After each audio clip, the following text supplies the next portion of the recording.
much. My name is Jan Werpelding, and I'm Director of International Affairs at the Luxembourg Chamber of Commerce. And as Chamber of Commerce and in this service, we are offering to the companies in Luxembourg, or member companies, we are helping them in their expansion abroad, amongst others also in Africa and also in Asia. And well, this is not a hub abroad, but a hub actually here in Luxembourg, and we are working from over here.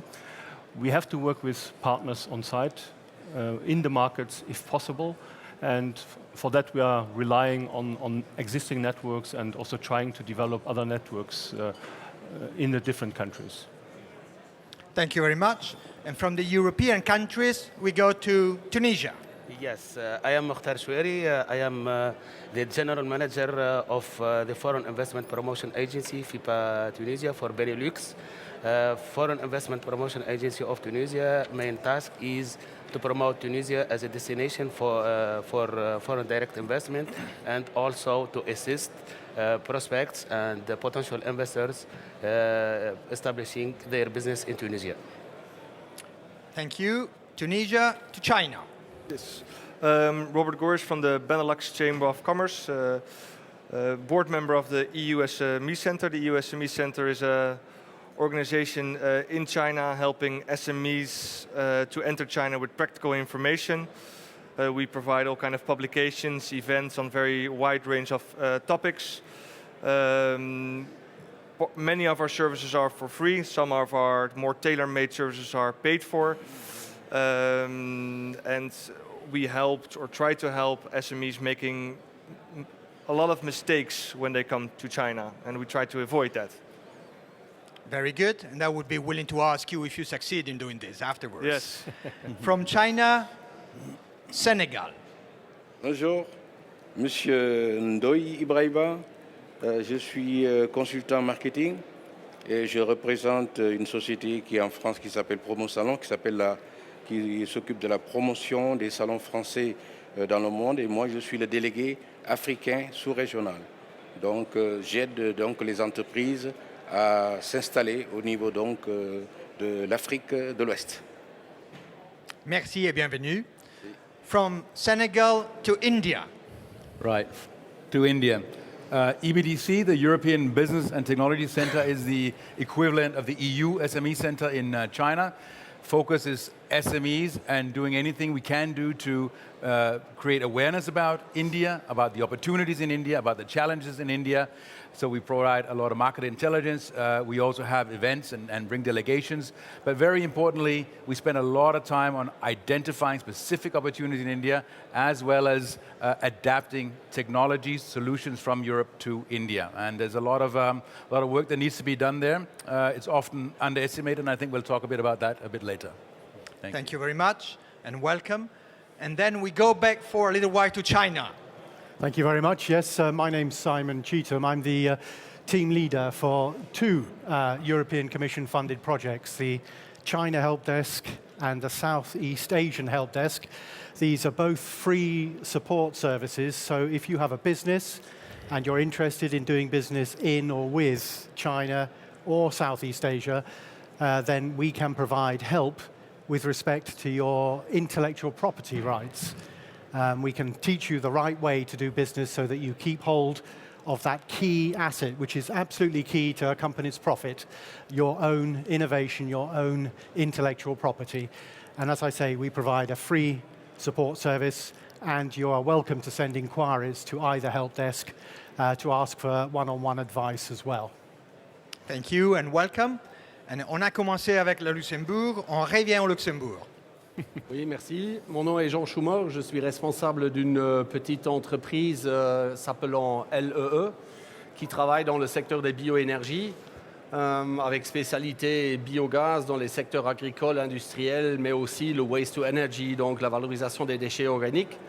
Nous, on profite des services rendus par la Chambre de commerce luxembourgeoise pour développer nos marchés au niveau international.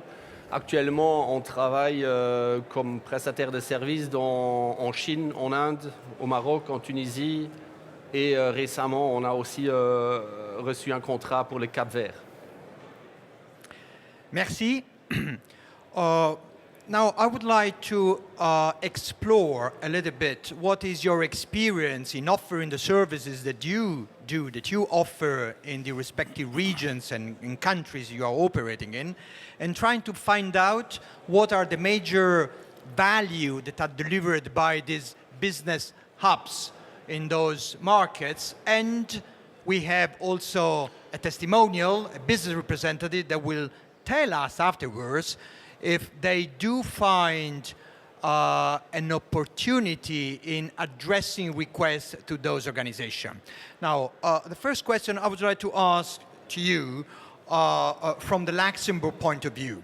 I mean, when you develop your activities abroad, to which extent do you rely on those organizations that have been created to facilitate exactly the access to those markets? Or you just decide to go elsewhere? No, of course we do not just decide to go anywhere. We clearly target some markets that are of most promising for our companies. And then, of course, we have to see how we approach these markets. And it's not always very easy, because as Chamber of Commerce, we don't have an own, or we have only a very small own network abroad. Actually, only 2 antennas out of Luxembourg. For the rest, we have to rely on partners in the different markets. And for that, really, we need the support from Luxembourg organizations, maybe throughout the network of the different embassies, but also there it's quite limited, Luxembourg being a small country, not having a lot of embassies around the world. But there are also other networks we try to use and utilize to the benefit of our companies. And for that also, we have an agreement, for instance, with the AVEX from Belgium and FIT and the Brussels organization. Wherever they are present in the market, we can also rely on this support on the spot. And this is really very, very important for us because, as I said, we have limited resources and also own networks that are very, very limited geographically speaking. Thank you. And en tant qu'organisation qui reçoivent les demandes des entreprises européennes qui ont un désir d'entrer dans le marché tunisien, est-ce que vous voyez qu'il y a une demande forte qui est véhiculée à travers les chambres de commerce, ou ils ont des entreprises qui arrivent chez vous par toutes des autres directions? En fait, les institutions de promotion, ça travaille en réseau. Donc, les chambres de commerce, c'est l'un des partenaires privilégiés, je dirais, de notre organisation, de notre institution. Les chambres de commerce, ils ont leurs membres. Et pas mal de demandes que nous recevons, je dirais, via les chambres de commerce. En Tunisie, nous avons un bon réseau des chambres de commerce mixtes, que ce soit la chambre de commerce tuniso-française, tuniso-italienne ou tuniso-allemande. Et là, pas mal de demandes que nous recevons sont véhiculées, je dirais, par l'intermédiaire de ces chambres. Il y a également les attachés économiques au niveau des ambassades, mais également la FIPA, notre agence. Donc nous avons notre propre bureau à l'étranger. Nous avons un bureau pour les Benelux qui est basé à Bruxelles et nous avons encore 10 bureaux un peu partout à travers le monde. Bien sûr, la grande concentration de nos bureaux, c'est en Europe. Notre partenaire classique et historique, et avec lesquels nous échangeons, nous réalisons 80% de nos échanges. Aussi, la majorité des entreprises internationales implantées en Tunisie sont d'origine européenne. Donc, bien entendu, notre rôle fait que nous devons aller vers ces entreprises et être exposés aux attentes et aux demandes de ces entreprises. D'ailleurs, c'est l'une des raisons de notre participation aujourd'hui à ces salons. D'accord, merci. You do have a specific experience because, if I'm not wrong, you wear a double hat. You represent the Benelux Chamber in China, but you do also represent the EU SME Center, so a European organization. What are the major differences in your work in wearing one or the other hat? As the Benelux Chamber, we represent 3 countries at the EU SME Center for 28. But I think if we look at the different companies, SMEs coming to China, there's not a very difficult problems they have. There's not a specific flag for their problems or for their issues. All companies have the same challenges. Or for the IP, it's IP. For other things, for example, financing or finding the right talent. So being from the Benelux Chamber is not conflicting in any sense with the EU SMEs, and it's just we are happy within the EU SME Center to be responsible for the Benelux region and work with our partners in the 3 countries to bring the knowledge of the EU SME Center to the SMEs so they are able and well equipped to go to China and better think about their approach to China. Thank you. Est-ce que vous travaillez de la même manière qu'on a entendu il y a quelques minutes, ou comment vous entrez en contact avec les entreprises étrangères, c'est-à-dire notamment européennes, qui veulent participer aux foires, aux différents événements au Sénégal? Ok, nous sommes une entreprise privée et nous profitons de notre expérience qu'on a eue en France pendant une quinzaine d'années. On est resté en France dans les entreprises, on est rentré au Sénégal et là, nous avons créé notre entreprise pour, à travers les salons, contacter les entreprises qui ont besoin de se développer à l'export au Sénégal. Et nous sommes assez outillés pour les donner des spécifications, des informations, des études de marché qui leur permettent de pouvoir s'installer donc au Sénégal. Ayant quand même une quinzaine d'années, et puis à chaque fois nous venons dans nos salons spécialisés. Donc l'Afrique, on ne s'installe pas comme ça, il y a quand même des spécificités tout à fait africaines, donc des petits, je dirais pas pièges, mais en fait leur donner les informations nécessaires pour pénétrer l'Afrique, où il y a actuellement beaucoup de marchés potentiels qui sont en train de se développer en ce moment. Merci. You are an India-based organization, fully fledged as a European. How do you work? I mean, how do you get in contact with your potential clients? I mean, how do you identify them? Yeah, we indeed do work in very, very close collaboration with most chambers of the EU member states. It's an institutionalized way of having created a consortium for EBTC, so a lot of our inquiries actually are developed in tandem with the chambers. And that's also the best way to find out how can you really be complementary, how can you really have an EU value add, and there's a lot that can be done. In terms of large events, for instance, if you create a big visibility at an event, it can have a much larger impact if you are represented as EU. There's just a few EU flags around, but all member states are underneath and have their own identity and have their own role, and all the chambers pitch in and do the big work. And the thing is, this comes across, I mean, I'm talking from the experience in India. You go to a big renewable energy conference, you walk into a hall, you have half a hall US, another half a hall China, you have a third hall Japan, and then you have a completely fragmented picture of Europe. So you will have a city council over there, you will have Siemens over there, you will have a small Danish company over here, you will have different chambers having country pavilions. So the idea is to get everything under one umbrella and create an impact that benefits everybody.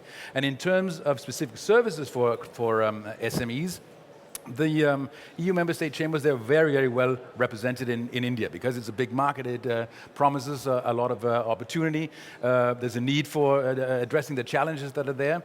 But where I think we can go really well hand in hand is adding on in terms of services related to IPR, because many of the member states don't have that service to inform about the IP scenario in India. How do you mitigate risk? What do you do? What should a contract include to secure your innovation, your technology, your solution? But also in terms of technology adaptation. And that is extremely important in an Indian scenario. The classic, if I can, and I'm being very general here, template of coming to India as a country and saying, oh, I'll look for an agent, I'll look for a distributor, is bound to fail no matter how many reports you've had up front, no matter how much information you have about India, if you don't understand the real requirement of what is needed in India, and then address that by changing your thinking, changing your technology, your solution, the way you deliver the technology, the new, a different business model in India. And we have plenty of examples of that because that is vastly underestimated. And it's not a come in and 6 months later you will have the first project which will justify that you can open up an office in India. You have to think a lot more long term, and that's the big discussion, that's the big convincing exercise that you have to go through as EBTC and the chambers hand in hand. Thank you. How do you identify the demand side of your business? I mean, you had developed services in the specific area. How do you identify the demand side? That's a good question. The China Help Desk has been around actually since 2008. So we've had quite a few years to get an understanding of what the real demands from EU SMEs are. But perhaps our biggest challenge has always been trying to find our EU SMEs, ideally before they go to China. We've already heard about, from Paul just now, about how the classic template to go into a new market doesn't work, and you can say the same thing about China. If you go to China and you assume you can make use of the same approach that you adopt for the European market, then you probably will not succeed. There is a great need to adapt your business to China if you want to penetrate the China market, for example. But in terms of reaching SMEs, we work through intermediary organizations by and large. Our ultimate aim is to try and contact individual companies so that we can give them the free advice, the free support that they need to make sure they adopt the right kind of strategy from an intellectual property perspective when they go to China.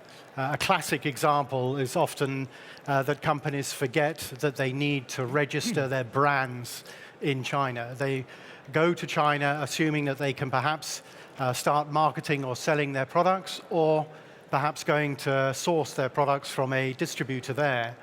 And if they fail to register their brand before doing that, then because China is a first-to-file jurisdiction, typically another entity, another company will come in and register their brand first.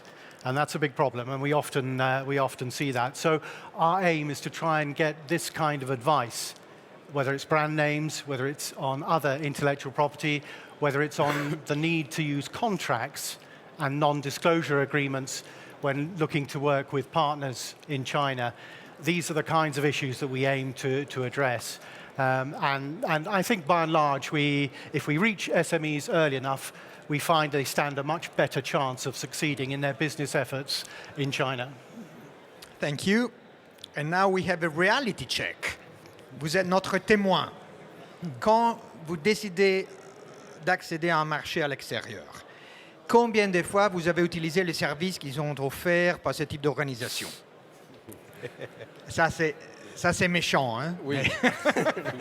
Non, mais je l'ai déjà précisé en entrée, donc en tant qu'entreprise luxembourgeoise et petite entreprise avec un effectif d'une douzaine, quinzaine de personnes, pour nous, évidemment, il est très important d'avoir accès à des assistances qui actuellement, et ça, je réponds à la question méchante, donc actuellement, on profite des services de la Chambre de commerce, de toutes les structures luxembourgeoises, le ministère de la Coopération, le ministère de l'Économie, la Chambre de commerce, comme je l'ai dit, toutes les infrastructures qui sont en place pour justement faciliter les démarches au niveau des marchés internationaux à une petite entreprise comme la nôtre.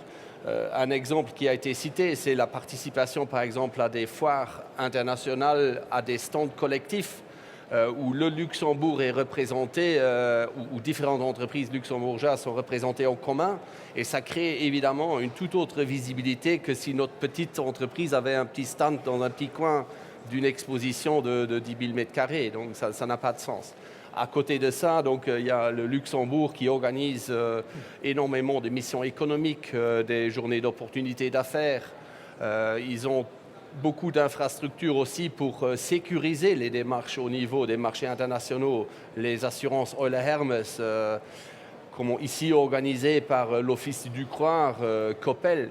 Donc, je peux juste le dire pour moi, en tant qu'entreprise luxembourgeoise, on est vraiment bien encadré ici et on en profite pleinement. Thank you very much. Well, that means that the value chain seems to work pretty well, because if from a small business side, through the chamber, in its country, has access to the services offered in foreign country, this is exactly one of the reasons why all those organizations has been established, isn't it? Yes, for Yeah. sure, yeah. Taking the example of the participation in fairs that have been mentioned, how do you see, may I ask to you, how do you see it? I mean, the individual effort against the collective efforts. I mean, should that be something that Europe should be pushing for, or this remains a national interest? So you had mentioned Luxembourg, but would that be equal or more advantages or less advantages for you to be European, as Poul Jensen has said? Bon, en tout cas, la démarche collective luxembourgeoise et européenne a certainement une importance capitale. Par exemple, je suis aussi membre du cluster luxembourgeois Eco-Innovation, et grâce aussi à l'assistance de ce cluster, on a su finaliser un contrat pour développer un centre de ressources sur le Cap-Vert. Et je crois d'abord, on a su organiser par l'aide du corps diplomatique, du ministère de l'économie, de la Chambre de commerce, du ministère de la coopération. Nous, en tant que petite société, on a eu des échanges au plus haut niveau politique, donc des ministres plus les responsables des administrations. Tout seul, faire des démarches au Cap-Vert, on n'aurait pas cette opportunité. On s'est aussi présenté par le cluster en tant que groupement d'entreprises luxembourgeoises qui peuvent offrir des services de très haute qualité, dont peuvent profiter les gens sur place, avec une approche aussi de financement. On a intégré aussi les acteurs locaux. Tout ça, ça fait du sens. Et en tant que société, petite société, seule, ça ne fonctionnerait pas. Donc pour nous, il est important de pouvoir profiter de ces structures et de ces démarches collectives, en tout cas, oui, sûr. Do you all share this position? Or you have a different idea? Any of you that wants to intervene? But certainly I do share this opinion, and thanks, Jean, for these compliments, which I take as compliments. Yes. And despite the fact that we are sitting very far from each other here at this panel, we work quite closely together, and I think the result is there, and it confirms also the approach the Chamber of Commerce has. And but it's not only the Chamber of Commerce in its own, because we, as I said in the beginning, we rely really on other networks, may it be the official networks from the Luxembourg state or the support we're getting on the spot. But talking about the fairs, I think it is. We do see an evolution in the role of the fairs, and we do recognize that there's a trend towards more sector-specific fairs or very specialized fairs. The general fairs, it's less of an importance nowadays, and it's less successful. We have different instruments how we approach these fairs. Either we don't participate at all, or we decide to try to organize a collective visit with companies. So we take just the organizational part of it, and we bring the companies to the fair and help them find their way around there, and eventually find also meetings, B2B meetings. There are different elements we can add to that. Or we participate in, or we organize joint pavilions, Luxembourg pavilions, Chamber of Commerce pavilions, whatever. But this could also be integrated into a more general framework, which could be a Benelux setup or an EU setup. But it really depends very much on the needs of the companies. Small companies have different needs compared to big companies who prefer rather to have an own visibility on a fair. But it also depends very much on the fair environment, because fairs develop differently in different sectors. So it's very much to be considered one by one what the best approach is. And you have to adapt also to the environment. So it's always in the exchange and discussion with the companies that we do our choice of approach towards an affair. Yeah. Yeah, if I may just add a point, it often makes very good sense, both logistically and from a marketing perspective, for small companies to jointly participate in these trade fairs, as you've pointed out. But I just wanted to mention that it should not negate the important need to make sure that you still register individually your rights in the market where you're going. Trade fairs can be a great opportunity to generate business. They can be equally a great opportunity to give away business, which is not what you want to do. The help desk has produced a guide on how to best exhibit your new products and services at a trade fair, which is available free to download. And one of the support services that we provide is that we often provide a briefing or consultation prior to attending a trade fair to help explain to businesses exactly what they can do to look after their latest and their best new creations and products that they're going to exhibit at the trade fair. Okay, back. Yeah. Some other reactions? Yes. If you look at of course, the national goals and the national pavilions, I very much understand that Luxembourg, or in my case, the Benelux, each individual country wants to market themselves. I do see the value of a European pavilion or European brand, but I understand it's sometimes conflicting with the national identities. But if we are able to market that European brand more and more, that only strengthen, I believe, the collection of all the countries.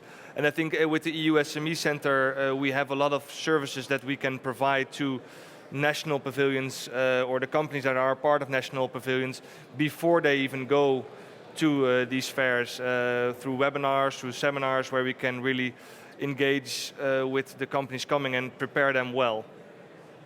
Okay. Yes, shortly. May I just answer on that or comment on that? It's nice to have this umbrella of a nation, but I think this is not what is important. What for us is important is that the members we represent find business partners and get into business, independent of the flag we are waving.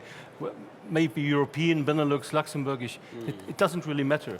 The objective is to generate business, and this is something we always have to keep in mind. Yeah. My experience is that flags still count a lot. Yeah. Okay, and maybe if I can follow up on what you have said, having one single European flag could probably help us in counterbalancing the US flag or the Chinese flag, which are there in a much more collective way. Is that ce que ça passe aussi en Afrique? Ben, on aurait aimé, moi je parle du cas de la Tunisie, puisqu'on fait partie du Grand Maghreb. Donc on aurait aimé, je dirais, se présenter bien sûr en tant que région. Ça a été un objectif. Sur le plan économique, ça a des retombées, ça pourrait avoir, je dirais, des retombées très positives, aussi bien pour la Tunisie, le Maroc ou l'Algérie. Mais malheureusement, je dirais, les grands projets, je dirais, du Grand Maghreb ne s'est pas encore concrétisé. Donc, et là, du coup, on se retrouve à faire la promotion séparément, que ce soit le Maroc ou la Tunisie. Mais joining efforts, je pense que c'est quelque chose de très intéressant, aussi bien pour les pays que pour les entreprises et les institutions. Maintenant, moi, par exemple, quand je participe à l'étranger avec un stand institution uniquement, sans les entreprises, je vois que ça manque quelque chose. Vous voyez, c'est vrai, l'institution, elle est là pour présenter les cadres généraux de l'investissement ou les cadres législatifs, je dirais, mais l'entreprise, elle est toujours là pour témoigner, donc c'est l'expérience pratique. Bon, certes, la Tunisie, elle fait de son mieux pour faire aboutir les projets de Grand Maghreb, mais c'est toujours, je dirais, une question de volonté, la volonté de l'ensemble des pays qui composent les Maghreb, mais je suis bien d'accord. Maintenant, la concurrence ne se fait plus, je dirais, entre pays, mais plutôt c'est entre blocs régionaux. Est-ce que ça, c'est le cas aussi pour le Sénégal? Oui, pour rebondir un peu sur le sujet, je loue d'abord l'expérience de B2B que j'ai rencontré au Maroc la première fois dans des salons spécialisés, pas dans les foires, parce que c'est tout à fait différent. Parce que dans les foires, avec dans les salons spécialisés, c'est des secteurs d'activité bien définis. Et c'est donc les entreprises de ce secteur qui se déplacent. Et des chefs d'entreprises privées qui viennent discuter avec des privés et qui ont des relations et qui rencontrent un peu leurs homologues européens et pour avoir de la technologie nouvelle, pour voir l'évolution de la technique et la technologie, pour avoir des relations donc, de partenariat. Nous avons derrière nous quand même 24 ans de salons spécialisés où on a eu des entreprises africaines qui sont rentrées en collaboration avec des entreprises européennes et qui aujourd'hui ont fait des partenariats durables. Oui, je pense que c'est très bien les salons spécialisés, en tout cas pour l'Afrique. Merci. Now I would like to ask you... Yes, please. I just want to add two words to this whole European flag, national flag, European pavilion, because I agree with your comment that it's about business at the end of the day. Yeah, and what we've experienced in doing these pavilions, I mean, lately we have had a European pavilion with 11 countries participating. It was opened by 4 EU ambassadors. There were 43 delegates from across those 11 countries in Europe. And what actually happened was, it was a delegation, or it was an event on smart cities. And smart cities is something very big, very broad. And if I'm a small company with one component or one part of a system, and I'm not there with the normal people I normally work with, all of a sudden what happened at this event was, for instance, that consortia were built. So a Belgian company, Italian company, Slovenian company was saying, why don't we work together? We actually have matching technologies. We can create a system, and that's a better proposition to a potential buyer from a smart city. And most projects, many projects, if you talk about Clean the Ganga in India, if you talk about Digital India, if you talk about Skilling India, there's so many initiatives, so many projects that are big and vast and require consortia. So apart from creating the platform of a pavilion at an event, EBTC can act as a consortia builder, engage with Indian counterparts, say, look, we have a big pool of Europe, yeah, where we can fish in and find companies who have capabilities, who have technologies and solutions and ideas and best practices and knowledge. And I think that's important. And I think that's where the value comes also to the individual member state, even the large member states. And many companies are now realizing that. Look, they even do it privately. You will see projects everywhere in the world where companies across countries and actually competing partners, they go together to bid for projects. So why not do it in this environment? I mean, it's a natural flow, I think. So can we say that from your perspective, the creation of these business hubs in the Asian and the African markets, they respond to a clear request and demand from the business community at large to collectively create an organization that support the demand of the market access that the business community at large could have. And this request could be even more effective if we would be able to increase the regional dimension of the effort. Can you agree with this statement? I'm looking at Luxembourg. Can you agree with this statement? Because the others, they represent European organizations. So I want to know from you. Well, building hubs around, it's just comes down to building a base somewhere from where you reach out in that region. Of course, that's very useful, but the further away you're actually from the actual market, the less importance you have. If, for instance, you're nowadays still relying on hubs or bases in Hong Kong, you cannot really reach China as a whole market anymore from there. So you have to have kind of sub-hubs, or you have to have a different approach. And the approach is evolving, and you have to stay flexible in your approach and also very pragmatic. And what I said before, don't lose your objective, which is to bring business people together in a way and to generate business for your membership or for your customers in a larger way. Okay. Now time is flying, but I would like to ask you now a question. I have a magic stick here in my hands, and I would like to give you this magic stick. I will start from here because you will be the last one. And I will ask you, because now you have a magic stick, what would you change in the setting of the business hub you are responsible for in order to make it more effective, more productive, more visible, more? What would you change? A single change that you would require and you will apply with your magic stick. Be creative and ambitious. For the China Help Desk, I would create a replica within the EU. So it's much easier to reach and explain to SMEs what the China Help Desk is doing in China. I think that's the big step that I would suggest taking. So the outreach to get your clients in China. Yes. Yes. Okay. Can you pass the magic stick to Paul? Yeah, it works. Don't look at it. It works. Make your wish. No, that's a really good point. Awareness in Europe, but awareness for the real reasons. Awareness of the added value of why it makes sense and why it doesn't. It doesn't compromise any efforts that are already there. We can easily work hand in hand. And so we need to create that awareness among ourselves as well. And you mentioned before whether it's demand that is there that we're reacting to. And I don't quite know. Sometimes, 5 years, 6 years with EBTC now, I think we're a bit like Apple. We're creating a demand. We're telling people, you have this demand. We have something you need to have. But we're fighting against a bit of a tradition, a bit of a legacy. And that's what's hard to break down. There's already big infrastructure there, so we need to see, if I could make one wish, I would wish, how could we connect the infrastructures that exist with the European business hubs, because I think they make a lot of sense. Okay, so it's still in the area of the reach out, isn't it? Still in the area of outreach.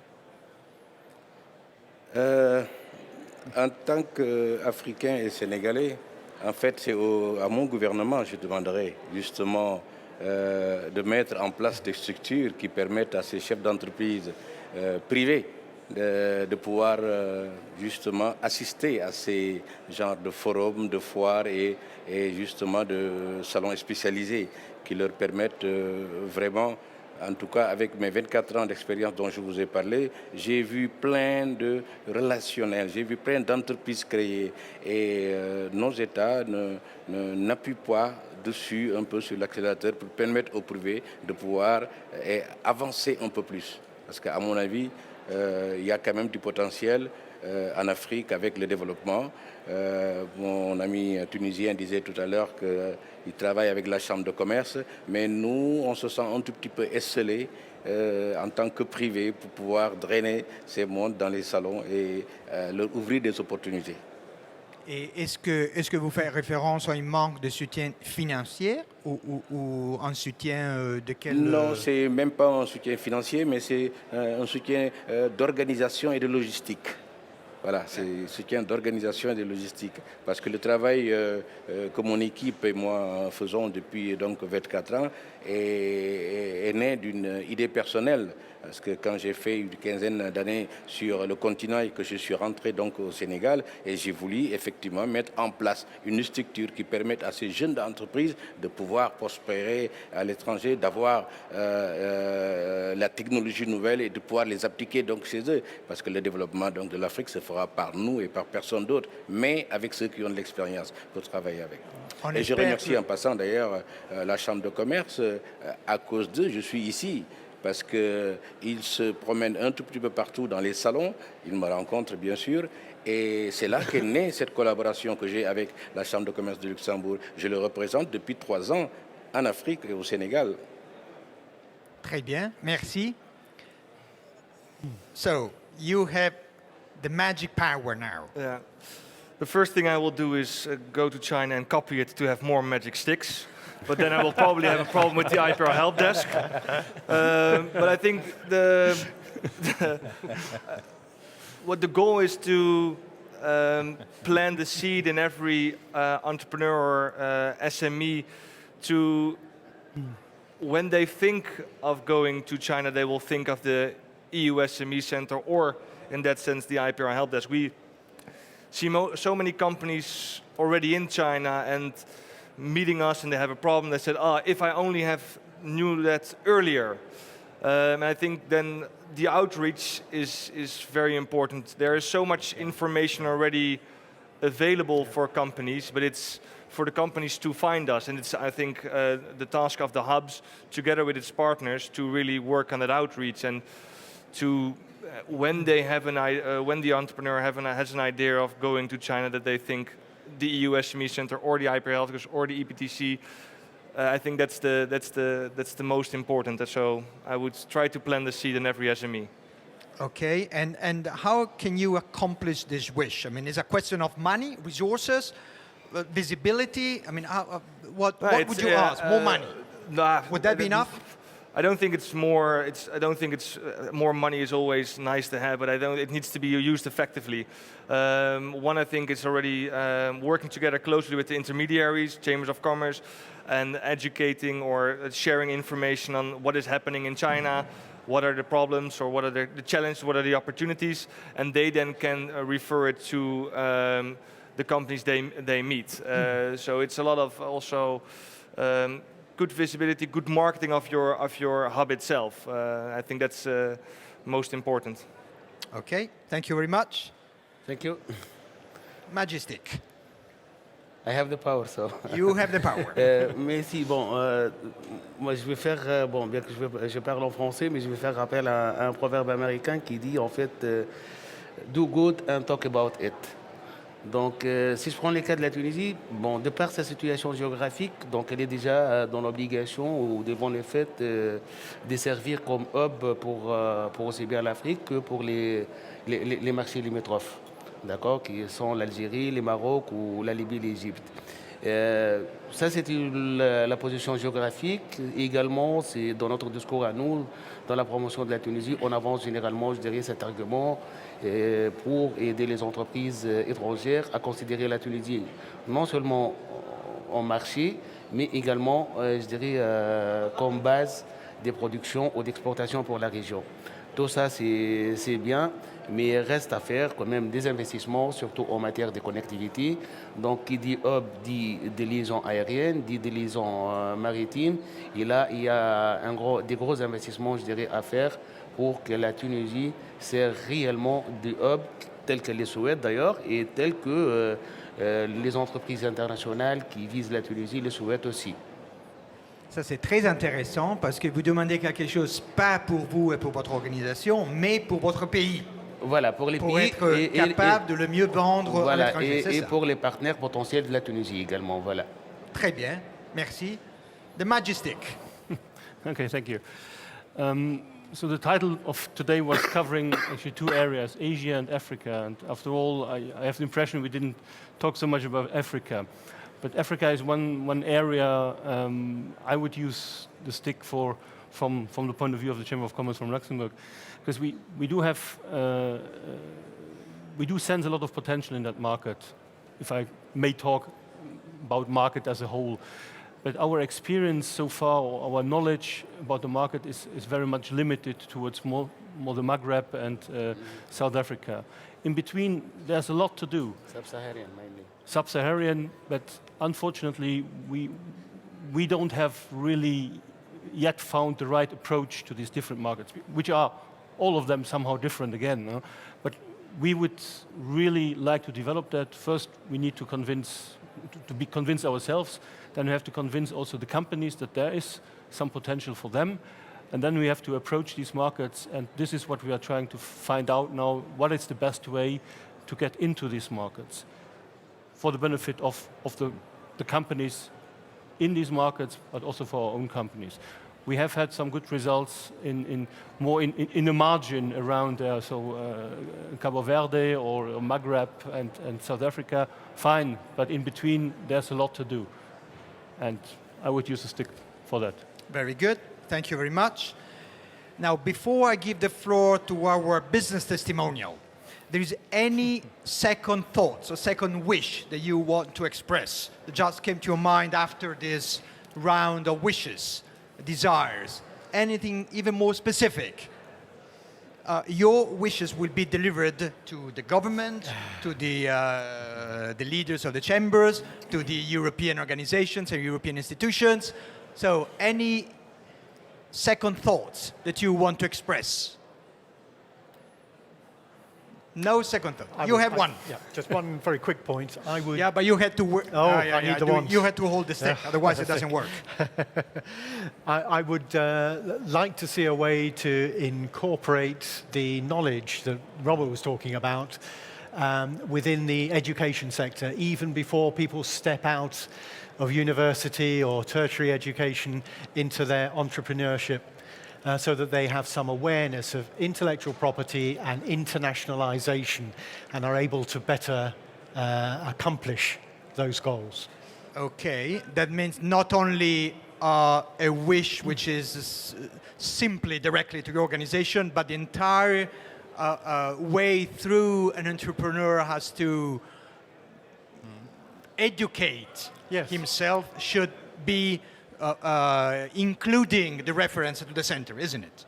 Well, absolutely. I think if we can reach people so when they're people young, before business, even before they create their business, they already have this concept very good in their minds, then they'll stand a much better chance of succeeding. Very good. Thank you very much. Now here we are. Vous êtes les témoins de ce qu'on a entendu. Est-ce que vous avez une opinion positive, négative?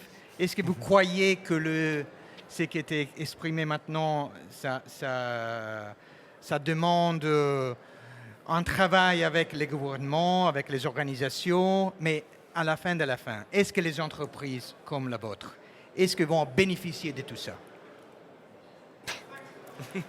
Ben oui, bon, moi j'en suis persuadé, donc il faudrait justement pour les petites et moyennes entreprises quand même revoir les structures et accélérer les démarches. Et le problème est clair. Donc, si on est une petite entreprise en création, il faut... Bon, la nôtre, ça fait maintenant 15 ans qu'on existe et qu'on a fait nos expériences, mauvaises expériences en Chine, en Inde. Le problème est pour les petites entreprises, si on veut vraiment les encourager à aller de l'avant sur les marchés internationaux, il faut les prendre au sérieux dès le départ et pas qu'après 15 ans, ils ont appris leur leçon s'ils ont la chance d'être encore là, donc ils peuvent profiter des structures. Moi-même, c'est déjà très compliqué de créer cette visibilité dans un petit pays comme le Grand-Duché du Luxembourg, où là, les distances sont courtes, les gens se connaissent, parce que tout le monde connaît tout le monde. Faire répéter ça au niveau de toutes les structures qui sont représentées ici, il y a évidemment un énorme potentiel, mais ça demande une énergie et un temps incroyablement long pour concrétiser les démarches. Et ça, d'autant plus dans des secteurs qui sont plus innovants, où ce n'est pas les machines ou l'imprimante d'argent, où c'est plus peut-être du secteur écolo, vert, énergie renouvelable, où souvent on a l'impression qu'on ne nous prend pas au sérieux, au moment où ce serait important d'être pris au sérieux et de pouvoir concrétiser nos démarches au niveau international. Merci. Thank you very much. Give me back the stick. Yes. Now, we are at the end of our session, but before closing the session, I really would like to give you an opportunity, because many of you have expressed the point that one of the difficulties that you encounter in doing your business as you do is to outreach businesses. So I will give you an advertising slot of 30 seconds.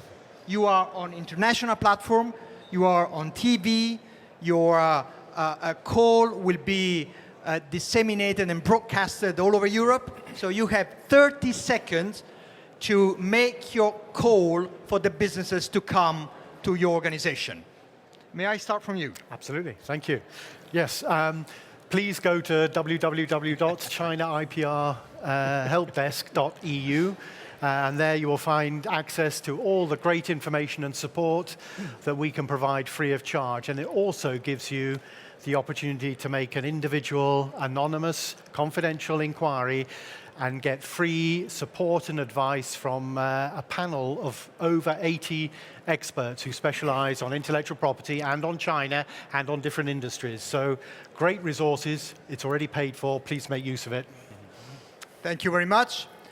30 seconds of free advertisement. If you're interested in India, if you believe India is a market, there's a lot of opportunities. Look at the EBTC website, very easy, ebtc.eu.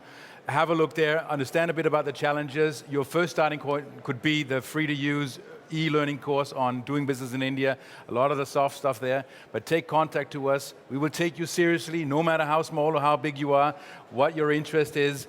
We can give you really concrete opportunities. We can help you find the right partners, maybe not an agent, a distributor, maybe a company who can help you research and innovate. And in doing that, you'll also create new IP. We'll tell you how to file that IP in India and protect yourself. So that's a good starting point. And India has all the opportunity, but there are challenges and you need support. So I could expect you to end with Magic India, but you didn't. Incredible India. Incredible India. Okay. In so many ways. 30 secondes pour vous. Je dirais que la méconnaissance de nos États africains où il y a une potentialité de développement m'effraie un tout petit peu parce que effectivement en Afrique, en tout cas le Sénégal que je connais est quand même un État de droit. Nous avons 90% de musulmans, mais le premier président était catholique, donc tolérant. Nous avons une très bonne démocratie et nous avons tout un pays à bâtir et des règles juridiques correctes. Je demande aux investisseurs justement français de venir appuyer le développement de ces pays qui ne demandent qu'à avoir des expertises dans le domaine des travaux publics, de l'agriculture, des NTIC. Nous avons besoin justement de cette collaboration. C'est notre credo à nous, notre société, pour pouvoir courir par-delà les salons français et les forums comme B2B. Merci. Merci. 30 seconds to invite businesses to come to you. The EU SME Center enables you to learn from others, other experiences, other people's mistakes, other people's successes. It's a great organization. Many of the services are for free, and it helps you understand better how difficult the Chinese market is, but also how many opportunities there are. So please visit the EU SME Center website to make sure that you follow the right steps to your entry into China. Thank you very much. 30 secondes. Vous pensez international, la Tunisie est votre partenaire de choix. Elles sont déjà 3200 entreprises étrangères qui se sont implantées en Tunisie. Elle en profite d'un réservoir des ressources humaines hautement qualifiées, d'une législation assez favorable, d'une infrastructure développée. Et en plus, vous avez l'AFIPA, l'agence que je représente, qui est votre partenaire. Donc tous nos services sont gratuits. Nous avons la bonne expérience. D'ailleurs, nous venons de fêter nos 20 ans. Donc, nous avons un savoir-faire cumulé en assistance et accompagnement des entreprises qui souhaitent se développer en Tunisie. N'hésitez surtout pas alors. Merci. How the Chamber Luxembourg can attract the businesses? Well, message to all the Luxembourgish companies who think about going international, think about using the services from the Chamber of Commerce, because we can be of really great help in that. Second message to all the companies that are interested in the Luxembourgish market, also contact the Chamber of Commerce, because we can help you find the right partner over here in Luxembourg. Thank you very much. Are you convinced? Est-ce que vous êtes convaincu? Yes, oui. Je suis convaincu et mon appel, c'est vraiment de profiter au maximum de toutes les infrastructures qui sont en place. le message de la part de notre société Lait, c'est dans le sens à, si vous êtes intéressé à développer des projets d'énergie renouvelable répondant à des critères d'économie circulaire, à des critères de durabilité, on a un savoir-faire qu'on peut mettre en avant, qu'on peut amener dans les différents pays. On est à votre disposition pour vous encadrer, pour réaliser ce genre de projet. Thank you very much. So I close the session. I invite all of you to join me in thanking our speakers with the efforts and the experience that they have and they have shown during this panel. I'm sure that the European business community can certainly take profit of those organizations, the Business Hub in Asia and in Africa. Thank you very much to all.